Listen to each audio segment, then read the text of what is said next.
We had our first real show stealer to kick off the actual show. Team NXT, consisting of Rhea Ripley, Io Shirai, Candice LeRae, Bianca Belair, and Toni Storm, taking on Team SmackDown, Sasha Banks, Nikki Cross, Lacey Evans, Carmella, and Dana Brooke, and Team Raw, consisting of Charlotte Flair, Natalya, the WWE Women's Tag Team Champions, Kabuki Warriors, and Sarah Logan, in a 5-on-5-on-5 Survivor Series Tag Team Elimination match.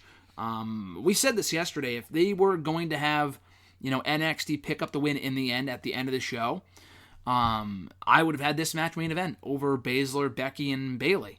I thought this was the superior match. Absolutely. I think it reminds me of when Seth and Brock went for the Universal Championship on WrestleMania, because they started off with a big match, and that, right there keeps you, you're like, oh my god, I gotta pay attention. And then they just keep splicing in big matches with smaller matches. I think they could have done that here, where they start off, not start off, but maybe start off with something a little smaller and then do Shayna, Becky, and Bayley. Yeah. Because it would have probably given the match more life, and it wouldn't have, for some reason everyone's hating on it now, I don't get it, but I definitely would have put this match as the main event. It was it was great. It was really good. I love the NXT women. There's seeing the Raw women go out to their freaking theme, and then seeing the SmackDown women go out to that dumb great theme. song, but it's corny. It's so stupid. Why? It's so cheesy. Yeah. What they should have done is just walk out either to no music or walk out to the captain's music. Yeah. Because that makes no sense for you guys to just be dorking out in your little gear to the freaking song. It's just so stupid. On a brand they've been on for about a month now since the draft. It just sounds so overproduced. Say if NXT that one time, someone was in the audience, somebody just won, they're playing their music, and then someone else slapped them, and then they started playing their music. Can you stop doing that? Can everybody just not have a little theme or a nickname? Can we just play the winner's music and then just move on? Make it, stop having it so produced, No, I agree. It's just so corny.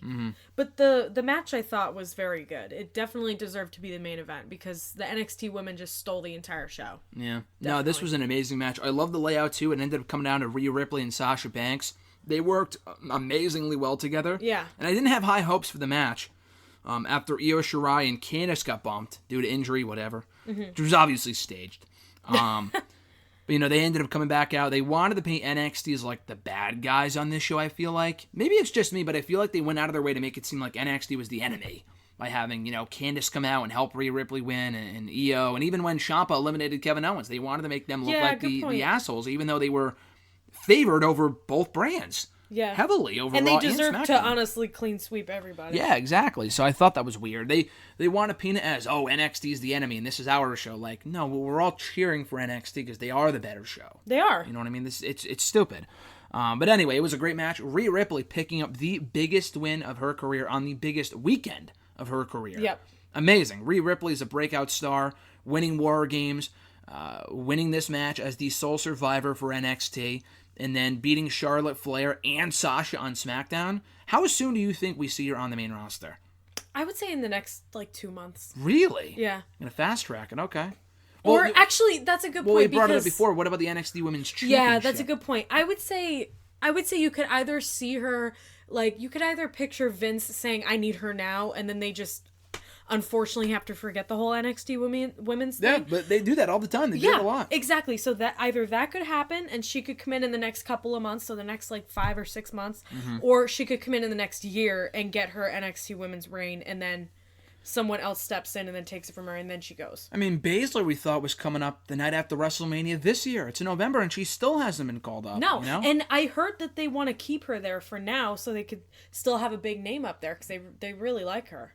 On NXT. Yeah. Yeah. And I know the main roster wants her bad. They really want her bad. And it's pretty obvious they will have her on there, I think, sooner rather than later, just because she got attacked by Becky after the main event. So I think they might be setting something up for down the road, which is cool, even though that match sucked. I feel like Becky and Shayna one-on-one would be better.